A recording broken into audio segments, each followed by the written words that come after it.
Hello YouTube and welcome back to the Japan Politics podcast. I'm your host Luke Whitaker, and this week I'm going to be sort of going back to talk about the South Korea crisis and everything that's going on in the country, to sort of check back in on what's happening there and to see how that continues to have an impact on Japan. And I think the best way to do that is sort of go back and talk about what's happened there from the very beginning and give a bit of a summary. So President Yoon is no longer the acting president, but is still the elected president of South Korea. His powers have been suspended. And you could argue his problem started very early on because he won his election by a very narrow margin. 48.56% is what he got in the vote to make him president of Korea, to 47.83% to the current leader of the opposition of Korea, who's now putting him under some pressure.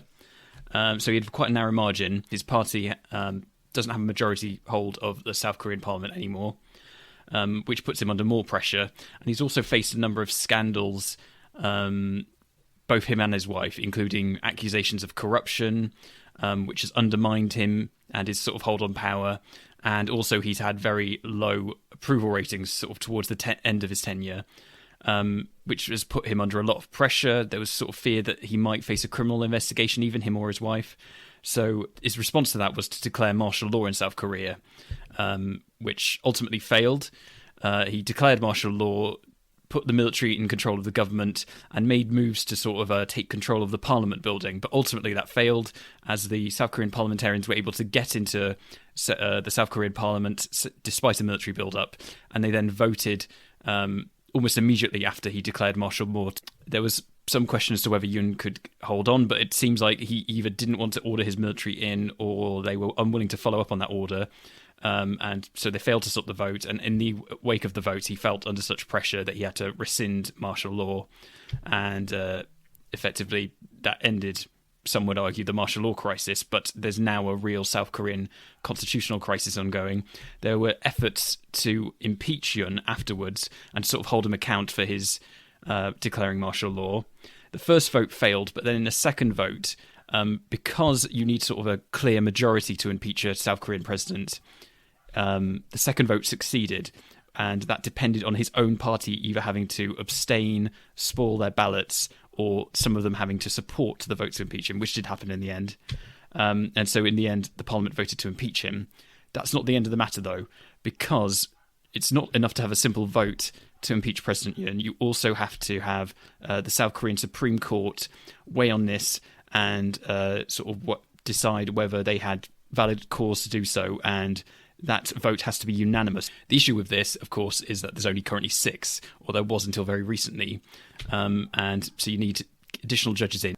Now, once Yoon was impeached per the vote, and pending this Supreme Court decision, he was removed of his acting president status, and the Prime Minister, his Prime Minister was appointed as the acting president. That was Han Duck-seo, who became the acting president on the 14th of December. Now, since Han Duck-seo became the acting president, he's been under a lot of pressure. Obviously, there's a lot of demand to investigate Yoon and to hold him to account, and he has been accused by the opposition of sort of holding that up. And he blocked appointment Supreme Court justices. At least he didn't enable them to be immediately appointed. And I believe he made some arguments that he was doing it to sort of ensure fair process, and he was sort of weighing it up carefully, was his argument. But some argued or felt that he was effectively holding up the process and helping out his former president. So in the wake of all this pressure, there was a vote, and the acting president Han Duck-seo was then removed by Parliament as they felt he wasn't fulfilling his duties, and he was then replaced by the deputy PM. So now the president's been replaced, and his replacement has now been replaced, which I believe is the first time an acting president in South Korea's history as a parliamentary democracy. I believe that's the first time this has ever happened that an acting president's been impeached. So he's been removed, and he's replaced by the deputy PM, Choi Song-mok, who has now, he's the acting president, and he has moved forward and allowed some Supreme Court justices to be appointed, which I believe moves this process forward a bit. And so now the clock is ticking on that court case, because I believe there's 180 days to hear this case. There's going to be arguments. Yoon's going to defend himself, and they'll then weigh in on it. And goodness knows what happens then. Will he be restored to office? This could lead to complete chaos. And as if that weren't enough, there's been further chaos because South Korea's police have been moving to arrest Yoon and charge him with a warrant on suspicion that he may have broken South Korean law. They've moved in to execute that warrant, and there was then a standoff, as I believe about 200 of Yoon's own security, the South Korean president's, because he's still, if to some extent, in office, even though he's not the acting president, refused to allow him to be arrested. They're still standing by him as the former president and the elected president, and they barricaded him within his residency. There was a big display as they refused to allow him to be arrested. There was a standoff between his guards, who outnumbered the police who were acting to arrest him. There were also supporters of Yoon there, some of whom were moved away and arrested. There was a big chaotic scene of protest and fracas, and in the end the South Korean police have stood down, I think, under fears that this could escalate. They don't want, effectively, a standoff with their own military, and so it looks like that warrant that they filed for him will now expire, and they're not looking to arrest him, at least not immediately.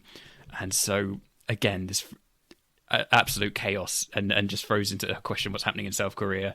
But for the moment, hopefully that standoff's been resolved, and I imagine they'll probably just wait for this court case to potentially remove him from office as president before looking to consider arresting him or pursuing charges against him again. And so we'll just have to see if anything else props up before that court case and to see what happens with the court case. What does this ongoing chaos mean for Japan? I mean, as I talked about previously, it creates a great deal of uncertainty, chaos for Japan at a time when you'd sort of hope that South Korea and Japan might be able to counsel each other as stable allies from a Japanese perspective. They would certainly hope that.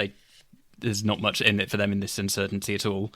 Currently, you have no idea who the leader of South Korea will be in a few months. That makes it very hard to plan things and to know where you stand. Creates a great deal of uncertainty when there's questions as to what China's design on sea territory and even Taiwan are, where you would potentially want Japan, South Korea as like a reliable partner in this, and they're, to say the least, very much distracted by this. As I say, you're not certain who their leader is or will be.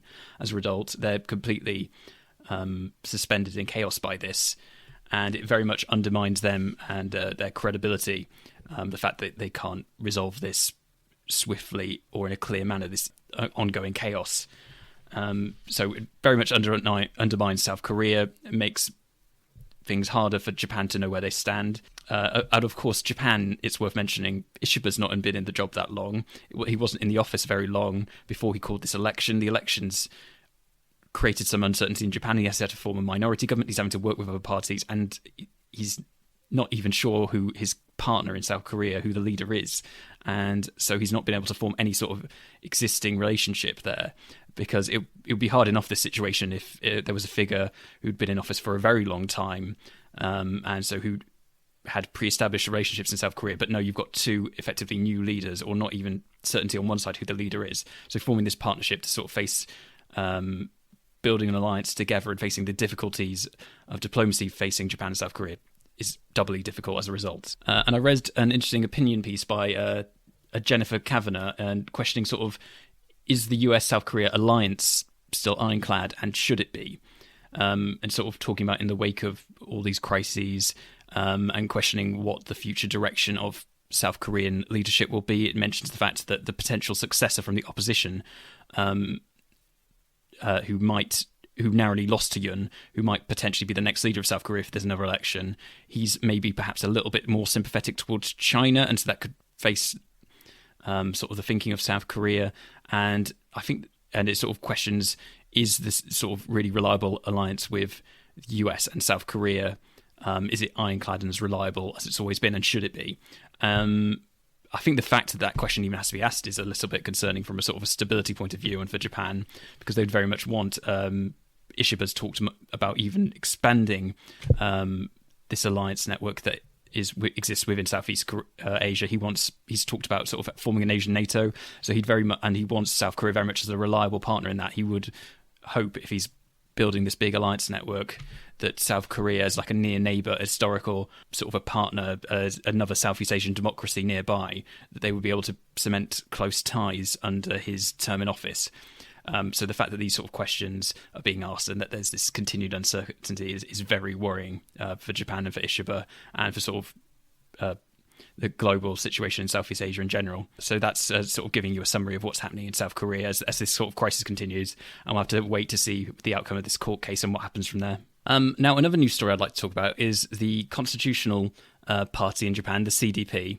And I read a piece in Kyodo News which was sort of questioning whether they'd taken enough advantage of the advances they made in the previous election. They massively increased their mandate. They became the second biggest party in Japan by some way.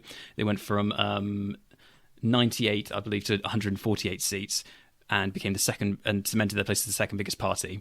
But we haven't talked about them so much on the previous episodes. We've sort of talked more about the DPFP. And after the election, I sort of questioned what the best tack would be for these opposition parties. Would it be to oppose entirely the LDP, which seems to largely be the stance that the Constitution Party has taken? They sort of forming opposition to the LDP. They haven't done too much by way of cooperating with them, and they sought to form this sort of big coalition to take government themselves. Now, ultimately, that failed, and instead, the LDP was able, with Komeito, to form a minority government, and they worked with the DPFP. And the DPFP, they did very well, but they're a smaller party than the CDP.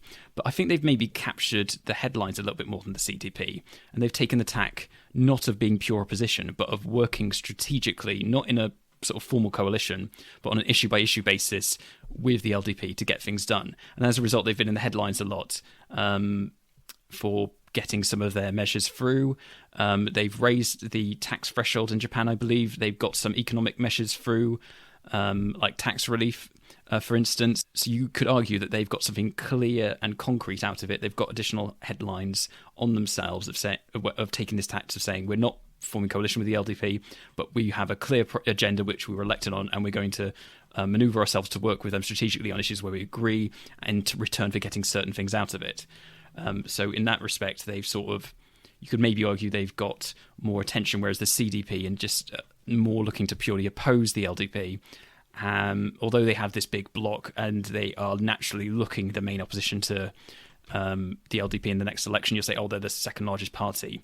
The DPFP could make an argument, well, we've got these clear, concrete things done in Parliament and we've got all this attention from the media. Maybe you should look at us as the alternative opposition, or maybe we've got more done. Maybe we've had a better time in opposition than they have. So it's an interesting question about what will be more effective in the end, what will stand out to the voters, the people who oppose the LDP and call them out and put pressure on them, or the people who get concrete things done through a limited cooperation. And it'll be interesting to see where approvals go in long term and what will happen at the next election.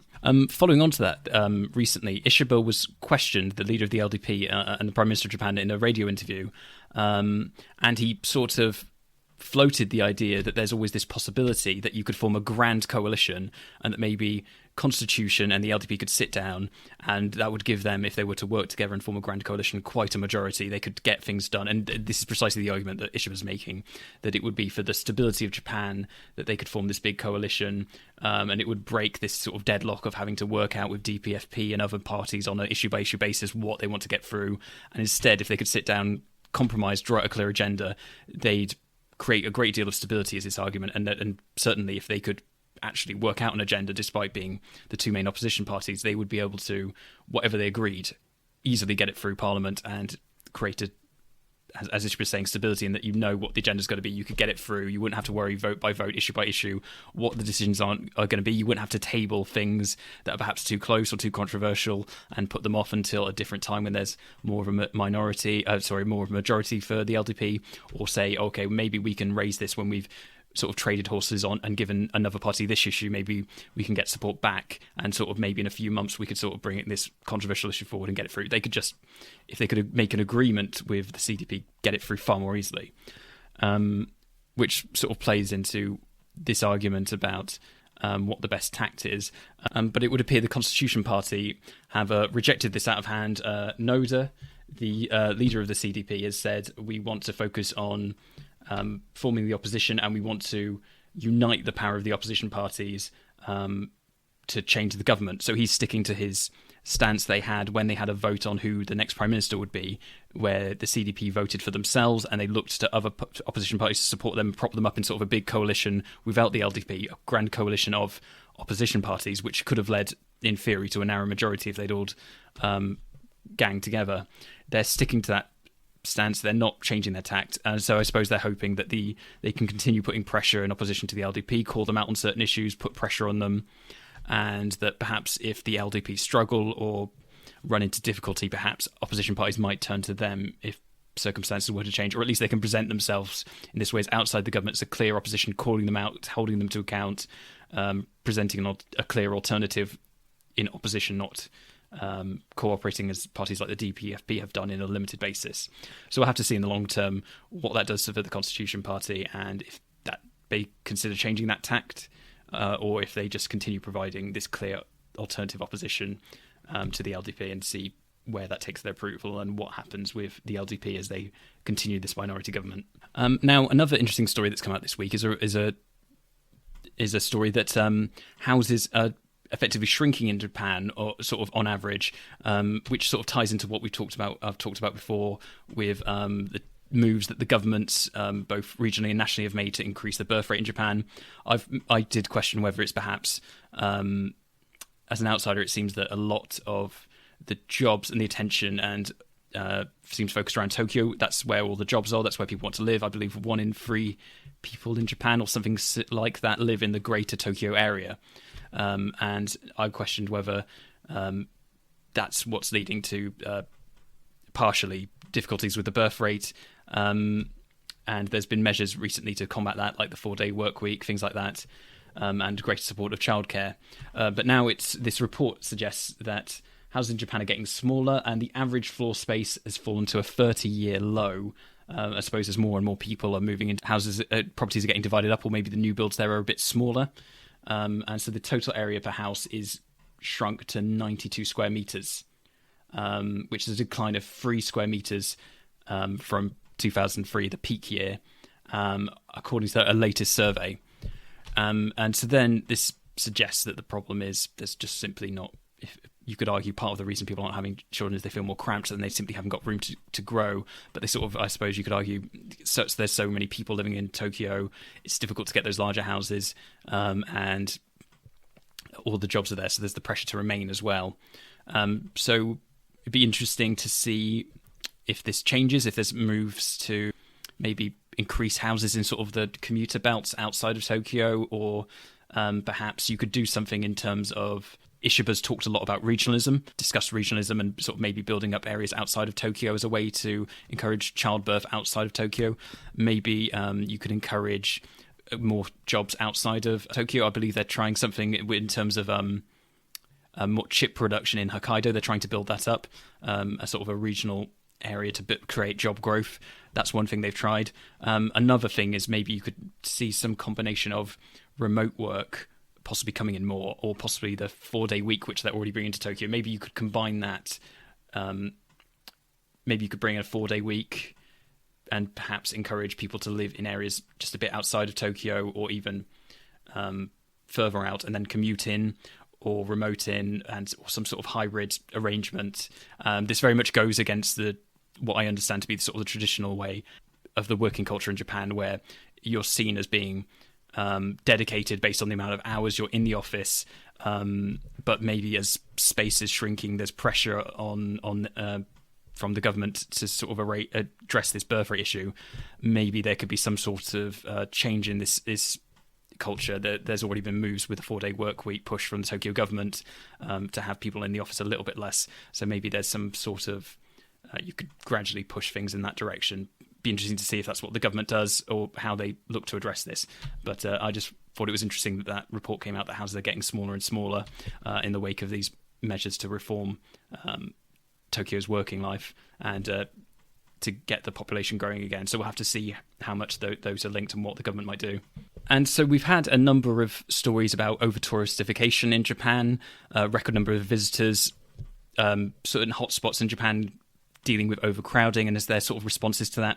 And that's in the news again, as Japan has urged Australians to head more sort of off the beaten path, stop going and focusing solely as much on sort of these big tourist hotspots, Kyoto, Tokyo, all the big iconic temples and the major tourist attractions, places like Mount Fuji, where they recently had to raise the entrance fee to deal with the amount of people who were coming in, and instead to maybe go outside of those iconic, famous spots that everyone wants to go to, and they've been urging them to visit different areas. And this is something I've observed personally, because last year I went to Japan, had a great time in 2024, and I've noticed so much the contrast in Kyoto, trying to go up that main road, and you're just sardines. And I went a few years before, and it was busy, of course, because Kyoto is a big hotspot. It always has been, and likely always will be. But I really noticed a marked change in the 4 or 5 years since I last went there, where it was, I think, just ranks of people going both ways up and down the street, struggling to move, very hot day, and it was just shows how much demand there is to be there. And of course I'm not superior, because I was there like everyone else. I wanted to go see it again, but it just shows the problem of addressing so many people wanting to go there. In contrast, I also went to Hokkaido, and that was stunningly beautiful, but so much quieter. So got the chance to go to Sapporo, which was reasonably busy, but I went to Lake Toya, which is a bit more remote, rural, and drove around by car. And so while I was there, I drove from sort of the Lake Toya area to Otaru, where they filmed Love Letter. It's a small city with breweries, very nice place, and it was so much quieter. I barely passed another car on the road.